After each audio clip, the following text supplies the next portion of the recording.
Welcome to the Super Facts Show on the Super Facts Network. Featuring St. Laz, who also hosts the popular web series Gem Pop and music journalist Mark Walter Ward. They have discussions about hip hop, culture, society, philosophy, and everything else. Now available on YouTube and wherever else you get your podcasts.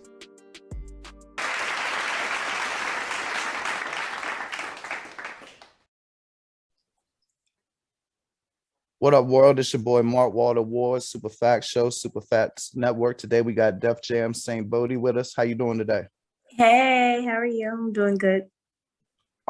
It's a lot to talk about with you. You got a lot going on. I mean, shit, you on fucking Def Jam. That's like the dream right there.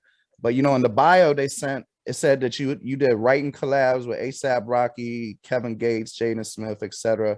And I'm curious, what's the difference between a songwriting collab and ghostwriting? You know what? I think I've never been a ghostwriter before, but I think that they don't get credit. I think they just get paid up front and like nobody knows about it. So they're getting paid to act like to not reveal that they wrote that shit. Gotcha. Yeah, I think that's more of a. I think that was more of like a older 90s, like 2000 thing, you know what I mean? Where people didn't really want to know, like they didn't want them to know, like, yeah, so-and-so wrote my top lines and shit, you know? Oh yeah. Like I'm 43. You hear people my age when they found out about like Quentin Miller and Drake, they was all upset. But you are not 43 years old. Yes, ma'am. Oh, you look good. Okay, there you go. Oh yeah. Hell no, you ain't 43 years old. I exfoliate. I see. Hey, but you definitely lyrical. I was listening to your on Spotify it's an album on that Piff. It says what you call that, John? A pod tape, the Mad World. But I mean that shit is insane. But I'm curious, do you think that there can be an R&B quotable? What do you mean? Like how there's like rap quotables, like a hard bar. I feel like Drake writes all the R&B quotables. I can't even remember one right now though. So let me shut up before you be like, which one is it? But I feel like if anyone's doing it, it's Drake. See, I think it's you. When I was listening to Hurt Like Me, I thought of Breaking All Your Windows, and I'm not gonna do it justice. She got way more rhythm than me. I thought of Breaking All Your Windows. I thought about breaking all your windows, but that might be too far. Plus, lawyers in LA are too expensive. I know how much you love that fucking car. And like I ain't gonna front. The first time I heard that shit gave me goosebumps, and I was like, damn, she done dropped an R&B quotable. Hey, thank you. How do you know if lawyers in LA are too expensive? I went through my different experiences in life. Let's just say that. Well, that leads right to the next question. I don't know if it's in the bio or if it's in one of your songs, but you said something about having a short fuse. How does that manifest itself in life? And what advice would you give for somebody trying to deal with that issue? I deal with it by just breathing or disengaging and walking away. Lately I've been trying to understand people's mannerisms. So if someone's being crazy, I instantly go, okay, you got some trauma. Let me just disengage, because at the end of the day, this is not going to end up good for both of us. Or shit, no bullshit. That's sage advice. Sometimes it's hard to disengage. And then being from your bio says Central Los Angeles. What does that mean? South Central LA. I'm from South Central LA. Yeah, that's what I thought. I've never seen Central Los Angeles, so I know it must be a little like against what you were taught to. Because I'm from DC, and if you walk away from a bunch of shit, you can have more problems than if you don't. I mean, as you get older, though, it's a more viable option. Yeah, I mean, when I was younger, that's kind of like the mentality that my caretakers at the time were like. Like I remember getting my ass beat for walking away from fights just because I was like, yo, she's like 400 pounds, bro. I'm like 110. Like, this isn't a good look. And then going to get my ass beat because I didn't go get my ass beat and get my ass beat again. So when you get older, as I got older, I realized like, I've seen a lot of death. And so after I've seen a lot of my friends getting killed and stuff like that, I just disengage, because you never know. You might tell the wrong person no that night, or you might catch the wrong bitch in the wrong time. So I just don't really play around. I don't mess with my life like that. I got kids and shit, Nah, I can dig it. And I know you probably get asked this shit all the time, and it's cliche, but I really like your name. So Bodhi, you know, not like the wire, but it's the tree of enlightenment in Buddhism. Yeah, it's a tree that Buddha sat under when he found it. Like, see, that's dope as hell. I think, you know, everybody go look that shit up. Do people ever think it's body? I get called body, I get called booty, I get called it's everything but Bodhi. I mean, I ain't gonna front when you know they sent the interview information over. I went and made sure that I said it right, and that's how I found out the Buddha tree. I never heard that before, so I was like, damn, that's dope. That's dope as hell. If you can educate people, sorry. Oh no, go ahead. I was like, thank you for looking it up because people will just mispronounce my name, and I'm like, okay. I mean, to be honest with you, I'm a felon. I ain't never gonna get a job, and the only way I'm gonna make it is if I make this shit successful. And I ain't gonna do that by being like everybody else and not being prepared and not listening to your music for 20 hours and all that type shit, you know. That part, I'll say. Yeah, and just like I'm sure as a musician, you'd be like, it's too much shit to sound the same. I be feeling the same way about interviews. You know, I be feeling sorry for y'all when y'all gotta do the media sessions and you got like 20 outlets. And like they basically ask the same set of 10 questions with a little bit of you know, variety. That shit gotta be boring as fuck. It can be at times.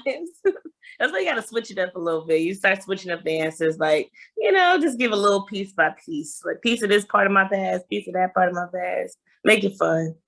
I like that interview you incorporated in the pod tape. Is it on the album too? If you listen to it on Spotify, like how it's got a little bit. No, that's what the homegirl Shirley Jew. She's super chill. That's why she did a good job. Yeah, that's his own separate thing, man. She's cool. She had did an interview with me for Flaunt magazine, and we just became cool as hell. And we just hit her up like, dude, you want to do a fucking pod tape with me? And she was like, hell yeah.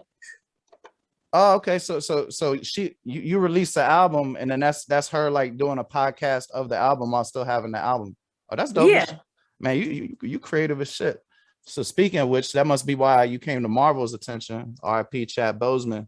Hey, you have it. Yes, ma'am. I got all three of the Def Jam joints. To be honest with you, yours was the hardest to find because the interview came request the furthest from the issue for yours. You know. Yeah. But I found that shit. Drove all over Tampa. It was worth it though, because you know, I see for those that don't know, Marvel did a series with 3 new Def Jam artists, and Bodhi was one of them. And it's like a comic book page that shows you as, I guess, a comic book character with your powers, and then you write a story. And you wrote a story about Storm, who's definitely like I love the motherfucking X-Men. Like if you could see above me, there's literally like 3 foot tall posters of Wolverine, Storm, all of them. Yay, nerd out. So my first question is, well, salute to the story. You did a good job, but do you like the movie versions of Storm, and which one do you like better, if so? Do I like the movie version of Storm? Yeah, I do. But I'm more of a Professor X lover. I'm not gonna cap. Like no cap. But I was excited to write the story for Storm, but I also incorporated a beanie in there. So that was like the best part, was like being able to actually create a new Marvel character for Storm to basically take care of. So that was like the geeked out part that I liked. And see, that was gonna be my next question. Do you have any knowledge if Marvel will use that character again? You know what? I'm praying to God. I'd be like, God, you throw this bone my way, please, Jesus. And I hope so. I know we've been having some talks with Marvel about continuing out the story, and I've actually written some story. I actually wrote another story for it, so I'll know my yes by the top of 2022. So, shit, I hope so. That'd be dope. Yeah, man, that'd be such a blessing. Shit, no doubt. You know, when you got signed as a solo artist, did you get signed off the strength of like did you get signed off demos? I sure did. Were they demos that you wrote for other people, or were they actually your music? It was my Well, I mean, it's still your music, but you know what I'm saying. It was my music, but I didn't how can I say it?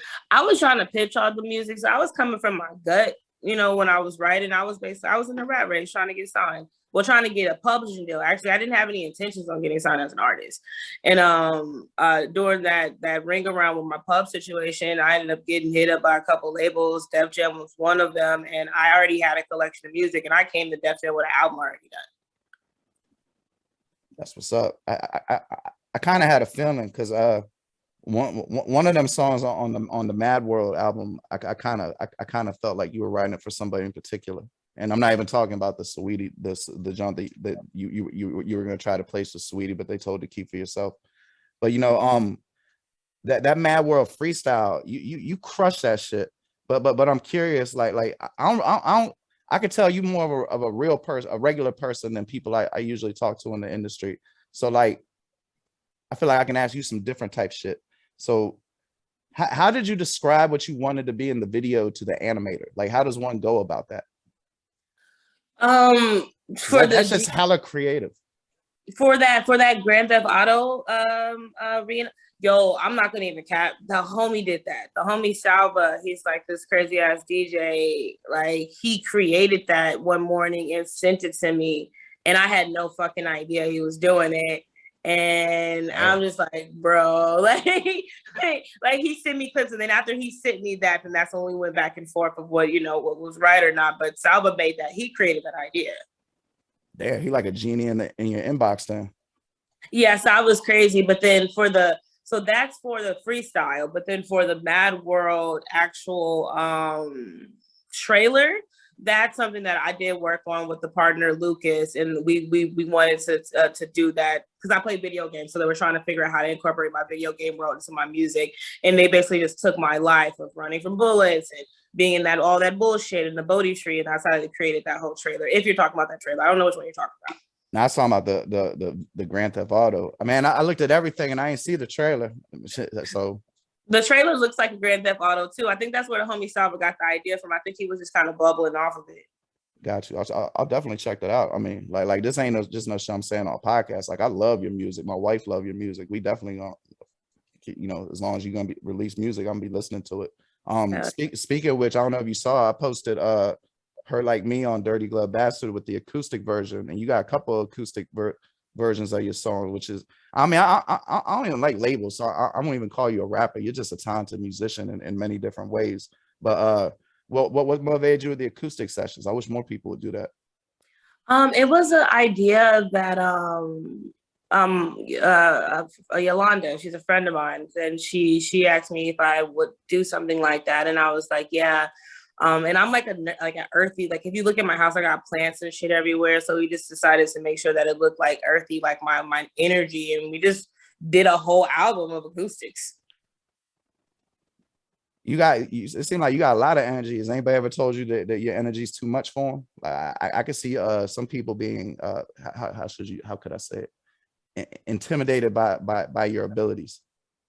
Yeah, I think that's something I've been running across lately that I was a little ignorant to. I didn't realize what it was. And it's weird because this year I've been getting a lot of, I've always been jealous of you. And I'm like, what? Bitch, I'm your best friend. Shut the fuck. It's like, it's weird. I don't like it just because I'm a nigga from the streets. So I'm just like, what are y'all talking about? Chill out. Let's smoke a blunt together. Relax. I mean, I feel you, but you know, maybe that's an esteem thing, and it's a way to demonstrate your value. Let's say the universe is demonstrating your value to you. You know what I mean? I mean, yeah, I wouldn't want people close to me tell me that they jealous of me and say, yeah, let's just smoke a blunt. But you know, that's not necessarily a bad thing if it's meant the right way. Yeah, I mean, you're right. I haven't looked at it from a positive. I look at it more of a like, I've been knowing you for 10 years. What are you talking about? It's like when you're friends with like a dude or a girl or whatever, then all of a sudden they tell you they like you and you're like, what? Oh yeah, I know what you mean. Like, yeah, you should hit that in like the first 90 days, man. We way too deep in the friend zone. I can dig that. Hey, you know, I just got my nose pierced. How'd you pick which side you got pierced? I don't know. It's weird because I just took out my nose ring. But okay, so in school they were saying that the right was for girls and the left was for boys. And if the girl had it on the left, it means that she was like lesbian. And if a boy had it on there, so it was some shit. My nose has been pierced since I was like 10. I just went by what side Tupac had his on. I figured I'd be good with that. What side did Tupac have his on? On the left. On the left. That's what I'm saying. LA, I'm telling people, dudes always get theirs on the left. Yeah, I just went off the Tupac joint. I ain't have no rationale. I remember when I was growing up, they had that shit about dudes with earrings. Like supposedly, if you had it in one ear, you was gay, and one ear you wasn't. But then it'd be cats like it'd be like 50 cats they had it in their left ear and 50 cats that had in their right ear. So and they'd be arguing with each other. That shit used to be funny. Right? I'm just like young shit. You know, one of the reasons why I feel like I met you before really is you got pretty what would be the word? I don't know, informative. That's a boring ass word, but your vlog series definitely gives fans a different take on your life. And one of the things that you said you did acid before a session and you wouldn't recommend doing that. So what happened?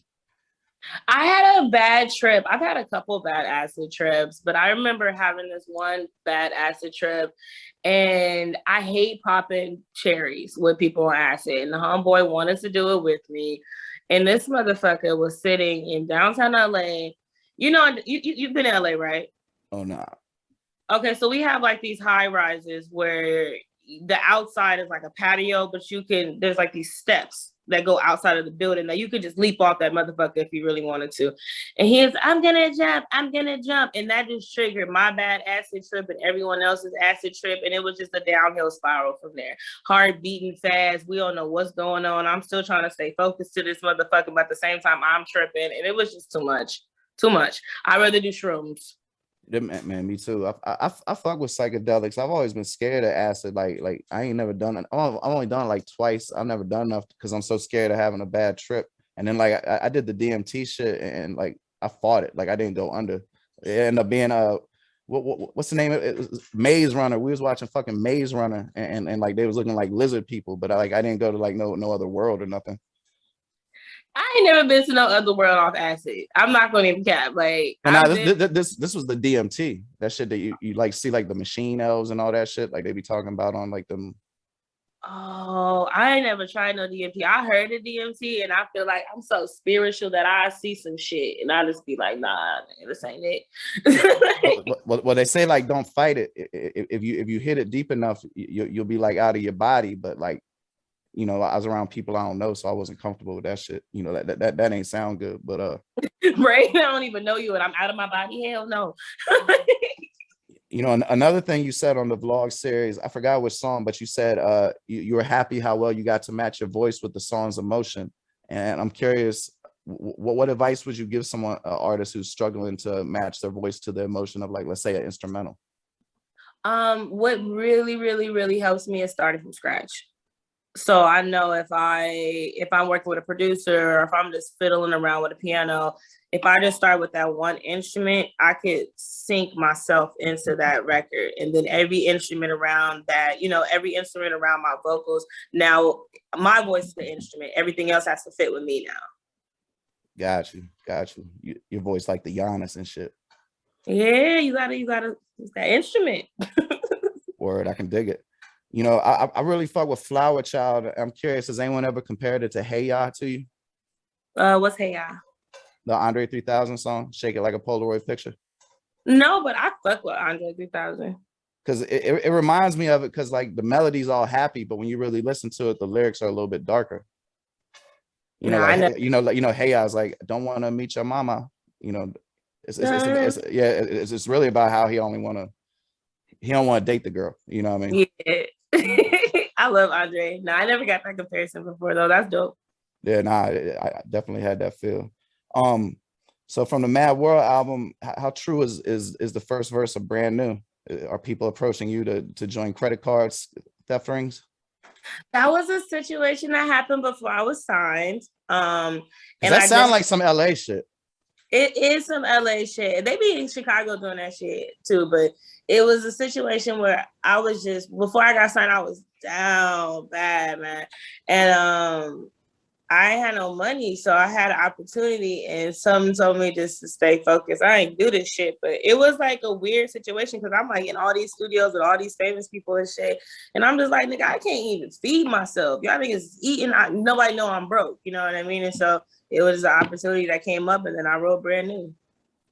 Chad, Does your uncle got a gold revolver? No, but Go Revolver came from it's a line that Andre 3000 used in Pink Matter called, he said, Rusty Revolver. And my dad, he ain't had no revolver, he had a gun. But yeah, see, I probably rock with your dad more. That credit card shit, like that shit too newfangled for me. What happened to like good old fashioned shit like robbing people and selling drugs? Jail, that's what happened. Yeah, no bullshit. Shout out Joe Biden with the mandatory minimums. But what you know, I know you working hurt like me. You must got I know you got an album coming out, right? August 6th, I have an album with Nephew coming out, and then I have another album with Dahi coming out right after. Well, EPs. They're both EPs. Who's on the second one? Dahi, DJ Dahi. Okay. What are they? Both rap? I mean, do you get bothered by your music being labeled? Because the only reason I even ask, I like when you sing and I like when you rap. I don't even know how I got categorized as a rapper, but at the end of the day, I just know that I guess I am a rapper. But I just be making music. Like my project with Nephew got me singing and rapping. My project with Dahi, I'm just singing. Like I just be expressing myself, like Kanye be expressing himself. Yeah, I mean, you can rap so good. You know what I'm saying? Like, He was like, yeah, but you can rap. I get it. I mean, you can sing too, though. Like, shit, it's all good. So, is there gonna be like a big deal, like a full-fledged Saint Bodhi Def Jam solo album? You're working on that? My next album probably is not gonna come out till 2022, but I'm putting out 2 EPs. So the EP with Nephew has about 6 records on it. The EP with Dahi has 7 records. So people get basically 2 EPs before the year is over. Oh yeah, that's basically like an album. And shit, are things opening back up in California to where y'all can perform and stuff now? It's opening up, but then shit slowly like coming back in because you know we got this new COVID Delta thing, so it's a little tough right now. Yeah, we sick in my house a little bit, man. We got vaccinated. I think we got like the Loki variant or something. That shit. Oh shit.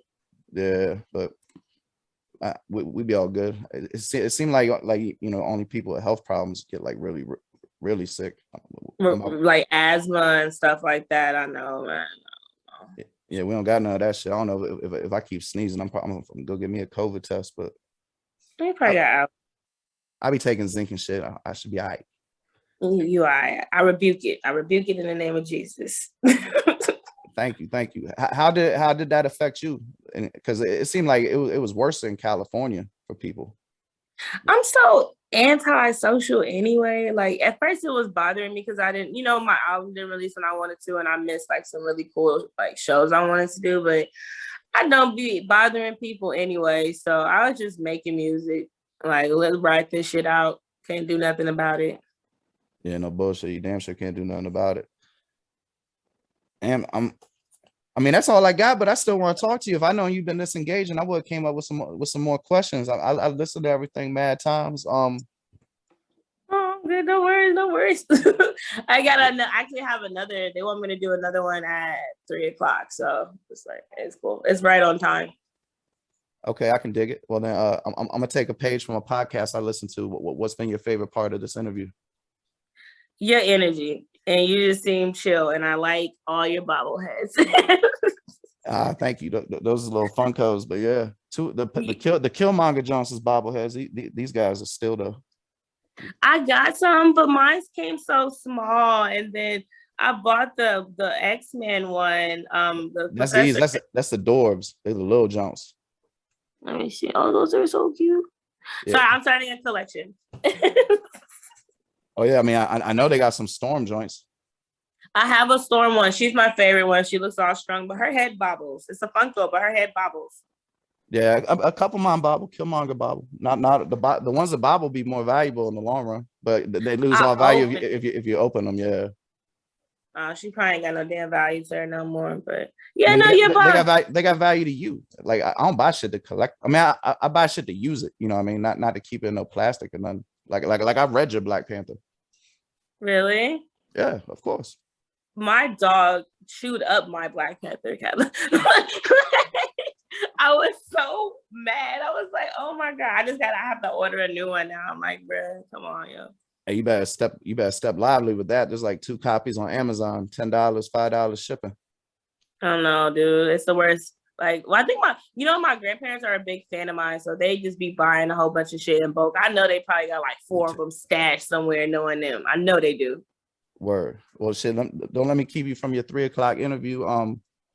I just want to say, man, it's been a super pleasure finding your music, and I don't be telling everybody shit like this. Like, I really enjoyed your music, and man, you got a fan for life, and thank you for being on the show. Thank you. I appreciate you, man. No doubt. And last thing, where can they find your music, your socials, all that good stuff? Just Saint Bodhi, SaintBodhi, and then I'm trying to get my Instagram numbers up, and I've been TikToking. So if people want to follow some TikToks, follow me. I can dig it. Well, shit, there you go. Saint Bodhi, thank you for your time. All right, thank you. I appreciate you. No doubt. Super Facts Show, Super Facts Network. You have a good day.